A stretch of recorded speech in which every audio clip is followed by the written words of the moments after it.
Nous allons maintenant parler des méthodes d'échantillonnage lorsqu'on fait une étude statistique. Nous avons vu précédemment que généralement on va procéder plus par un sondage que par un recensement pour pouvoir étudier une population visée. La qualité d'un sondage réside principalement dans la qualité de l'échantillon qu'on va choisir. Et il existe différentes méthodes pour pouvoir justement constituer cet échantillon. Alors, lors de la constitution d'un échantillon, il faut s'assurer qu'il présente les mêmes caractéristiques que la population à l'étude. Donc, il faut que l'échantillon représente bien la population à l'étude. À ce moment-là, on va dire que l'échantillon est dit représentatif. À titre d'illustration, donc si on imagine encore une fois une population constituée de X et de O, ben on essaie de faire en sorte que l'échantillon choisi comporte aussi des X et des O, puis peut-être dans la même proportion que la population. Intuitivement, on se dit, ah, cet échantillon ici représente bien l'ensemble de la population. Par contre, si on imagine encore une fois un échantillon constitué de X et de O, et que l'échantillon est constitué presque exclusivement de X, on voit ici, intuitivement, que cet échantillon-là ne représente pas bien, ne représente pas l'ensemble de la population. Donc, c'est imagé, mais je pense que ça peut illustrer bien ce que c'est un échantillon qui est représentatif ou pas de la population. Donc, il faut qu'il y ait les mêmes caractéristiques que la population visée. Alors, il existe certaines méthodes qui peuvent nous aider à former un échantillon qui est représentatif. La première méthode, qui s'appelle la méthode aléatoire simple, est généralement vraiment la plus simple où on se base sur le hasard. C'est-à-dire que c'est une méthode qui consiste à choisir au hasard certains éléments de la population. Donc, on prend la liste complète de ma population et on pige au hasard, ou on choisit au hasard des personnes dans cette population. Par exemple, si on prend la liste complète des élèves des 900 élèves de l'école, on choisit donc au hasard, on choisit au hasard ici 100 élèves pour compléter un questionnaire. Donc, on espère que le hasard fasse bien les choses et que ça va venir vraiment constituer un échantillon comme ça. Bon, est-ce que ça se peut qu'on tombe sur un échantillon comme celui-là? Si par exemple on dit, ah, dans l'école, il y a des gars et des filles, que les X sont les gars, que les O sont des filles, il pourrait arriver que le hasard ne fasse pas bien les choses, qu'on retrouve un échantillon dans lequel il y aurait plus de gars que de filles, par exemple. Mais de façon générale, le hasard va répartir les élèves selon leur sexe, selon la proportion dans la population. Bon, à ce moment-là, pour pallier à ça, on peut utiliser d'autres techniques aussi qu'utiliser le hasard. Parce que le hasard fait en sorte qu'on peut passer à côté de certaines caractéristiques dans la population. Bon, une deuxième méthode pour pouvoir constituer un échantillon s'appelle la méthode systématique. On utilise un système. Donc, vous allez voir un peu, généralement, c'est une méthode qui va être utilisée lorsqu'on a une chaîne de montage. Donc, on peut numéroter les objets produits, qu'on peut mettre en file les gens et en choisir. Donc, vous allez voir un peu à quoi ça consiste.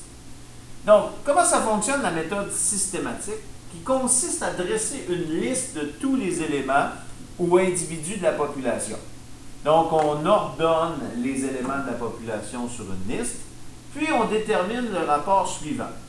Je prends le nombre d'éléments ou d'individus dans ma population, puis je le divise par le nombre d'éléments que je vais avoir dans mon échantillon. Puis ensuite, on choisit tous les éléments de la liste dont le rang est associé à un multiple de ce rapport. Donc, si par exemple, j'obtiens ici en divisant la valeur 5, ben, à tous les 5, donc à tous les 5 éléments de ma liste que j'ai constituée, on va passer un questionnaire, poser une question, faire une vérification. Donc, l'élément à tous les, on constitue une liste, on choisit un rang et ensuite on questionne à tous les. Pour bien l'illustrer, voici un exemple. Donc, je le disais tout à l'heure, c'est une méthode qui est utilisée souvent dans les chaînes de montage. Donc, dans une chaîne de montage, on fabrique 10 000 composantes électroniques par jour. Ces composantes sont numérotées et ordonnées selon le moment de la production.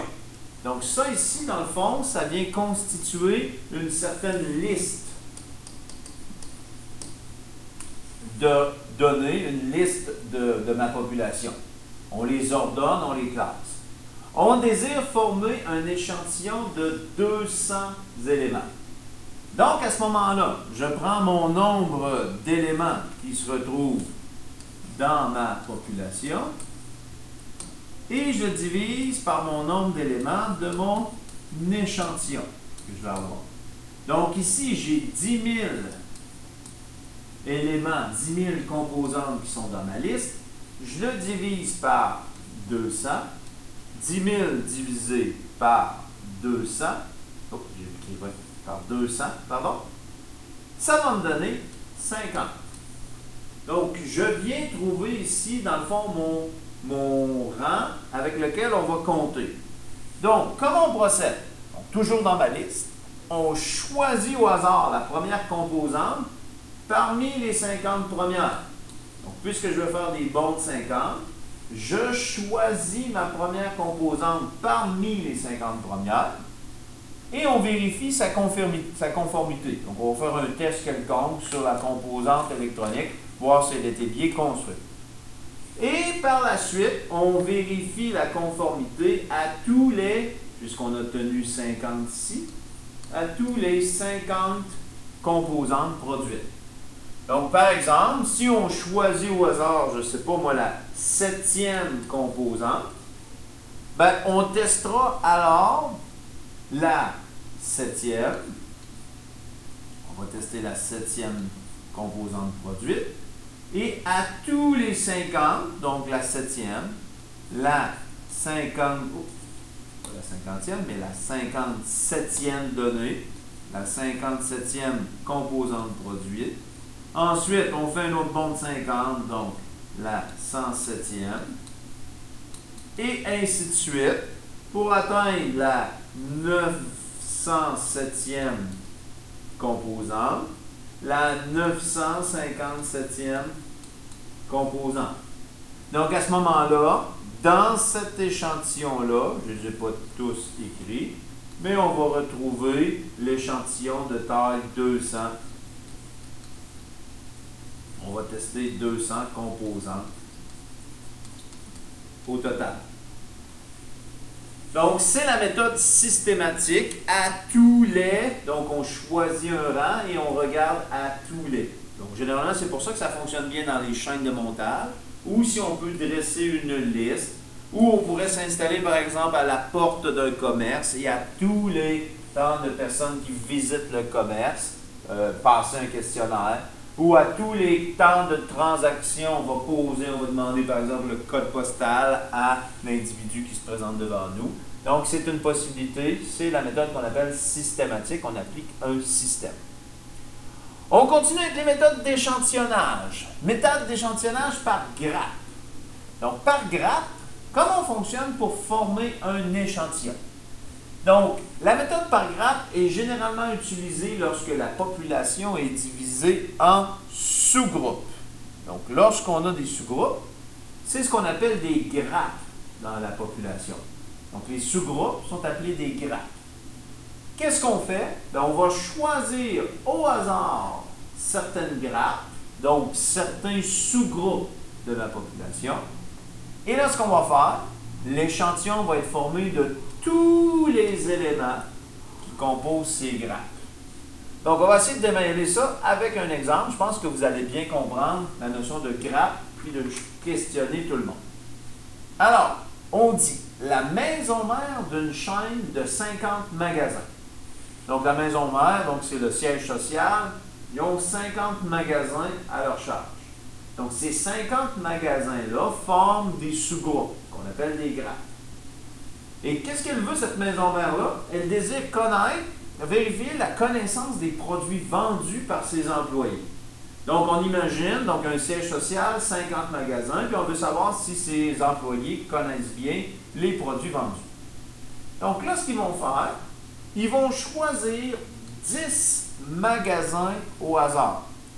Donc, on prend 10 parmi les 50 magasins. Donc, 10 magasins sur 50. Donc, on prend certains sous-groupes de notre population. Et là, qu'est-ce qu'on fait dans les 10 magasins? On distribue un questionnaire à tous les employés de ces 10 magasins. Donc, on prend quelques sous-groupes dans ma population et on questionne tout le monde dans mon sous-groupe, qu'on appelle la grappe. Donc, voici une méthode pour pouvoir essayer de faire un échantillon qui représenterait, donc on espère que les 10 magasins choisis au hasard représentent bien l'ensemble des 50 magasins de notre situation. La dernière méthode s'appelle la méthode stratifiée.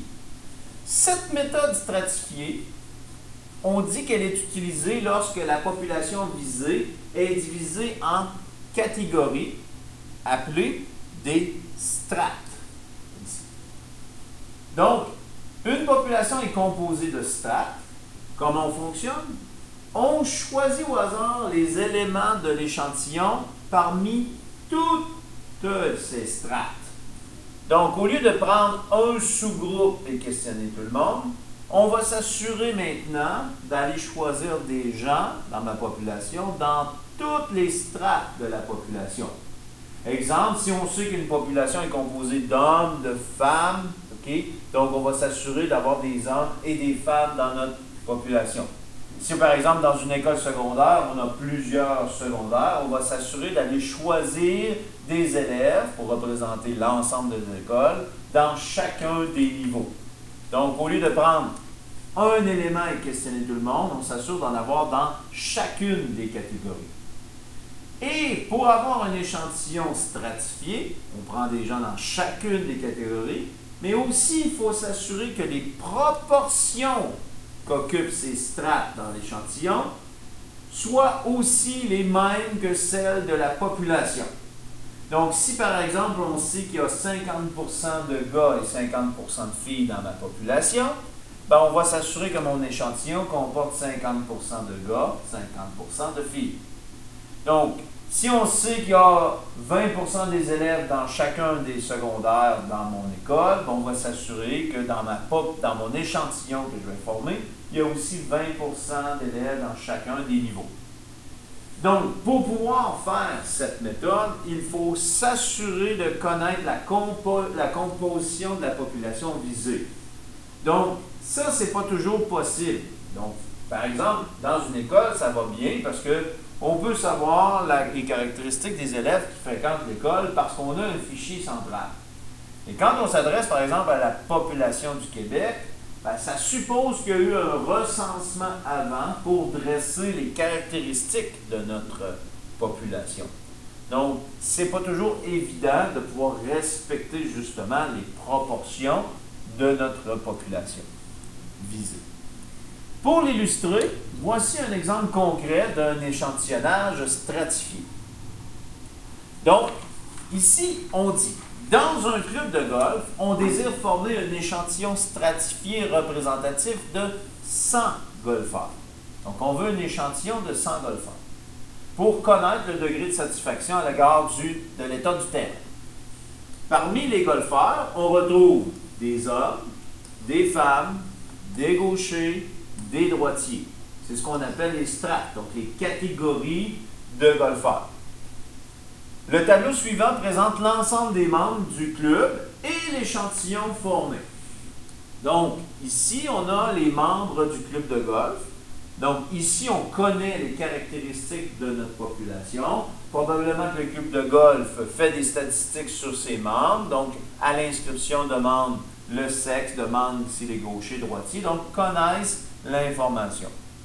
Donc, si on a 440 hommes, 360 femmes, on voit qu'il y a 800 gauchers ici dans le club de golf. Ici, on a 700 droitiers et 700 hommes droitiers, puis 500, donc 1200 ici, 1200 droitiers. Pour ce qui est des hommes, bon, c'est 440 plus 700, 1140. Et ici, 360 plus 500, donc on a 860 femmes dans notre club de golf, ce qui fait un total de 2000 membres. 2000 membres au total dans notre club de golf. Donc, on connaît bien les caractéristiques de notre population. Donc, le club de golf, ça, c'est la population à l'étude. Maintenant, on veut former un échantillon qui représente bien ici. Donc, on va s'assurer d'avoir des gens dans chacune des strates. Et on doit respecter en plus les proportions qui sont ici. Donc, qui dit proportion, dit généralement utiliser le raisonnement proportionnel ou le produit croisé. Donc, c'est ce qu'on va faire.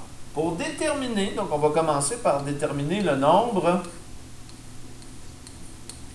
d'hommes gauchers. Donc, le nombre d'hommes gauchers. J'ai 440 hommes dans mon club de golf, gaucher, sur un total de 2000. Ben, nous, on va en avoir combien dans notre échantillon? Ben, elle nous a dit 100 golfeurs. Donc, on veut un échantillon sur lequel on va ramener notre total à 100 golfeurs. Donc, un échantillon dans lequel notre nombre vaut 100. À ce moment-là, si on en a 440 sur 2000, ça équivaut à combien sur 100? Donc, bien sûr, on peut utiliser le produit croisé ici pour déterminer. Produit des extrêmes, donc, est égal au produit de moyen terme. On peut dire 2000 fois x est égal à 440 fois 100. Et pour isoler mon x, je vais diviser par 2000 parce que le 2000 multiplie mon x. Donc, je divise par 2000. Je divise par 2000. Donc, 2000 divisé par 2000, ça fait 1. Il nous reste donc x égale, et je vais aller calculer ici avec ma calculatrice. Donc, 440 fois 100 divisé par 2000. Donc, on aura 22. Donc, si on n'arrive pas avec un nombre exact, on arrondit. Donc, 22 ici, homme gaucher. Donc, ici, j'aurai 22 personnes, hommes gauchers, dans mon échantillon. Ben, je vais répéter l'expérience, donc, à 4 reprises ici, pour pouvoir le trouver. Donc, si je veux trouver le nombre de femmes gauchères, je procède de la même façon. Donc, 360 sur 2000 équivaut à combien sur 100? Si on n'utilise pas la stratégie du produit croisé, ici, il pourrait être possible d'utiliser le raisonnement proportionnel. Donc, c'est-à-dire, ici, dans le fond, quel est le facteur de multiplication ici entre les deux? Ben, ici, dans le fond, j'ai divisé par 20.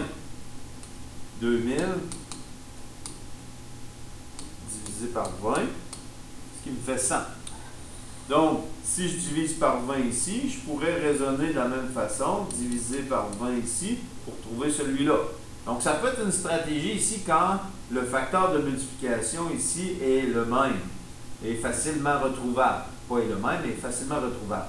Donc, une fois qu'on a retrouvé ici notre lien entre les deux, on peut l'appliquer au numérateur. Donc, soit un lien multiplicatif ou un lien de division ici entre les deux. Donc, je peux faire mon 360 et le diviser par 20. Je vais obtenir mon 18. Donc, x vaut 18. J'aurai 18 femmes gauchères. Donc, j'en aurai 18 ici. pour un total de 40 gauchers dans mon échantillon. Maintenant, je pourrais utiliser le même raisonnement. Donc, si je veux faire par produit croisé ou par division, donc pour trouver mon nombre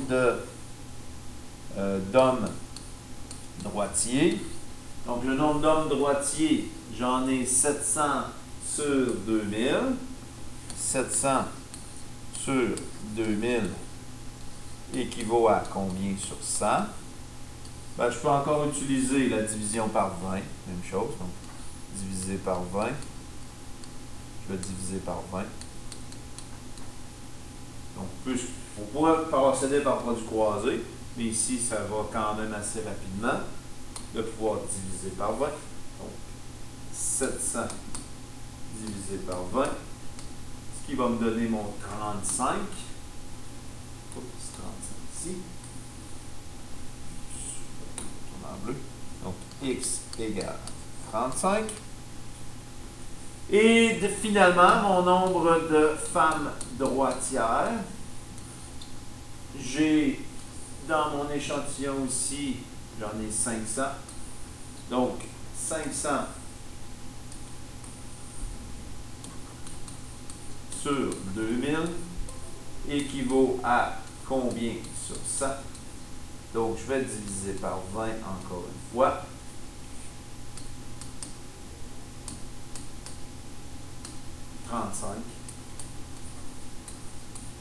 Femmes gauchères, droitières, pardon.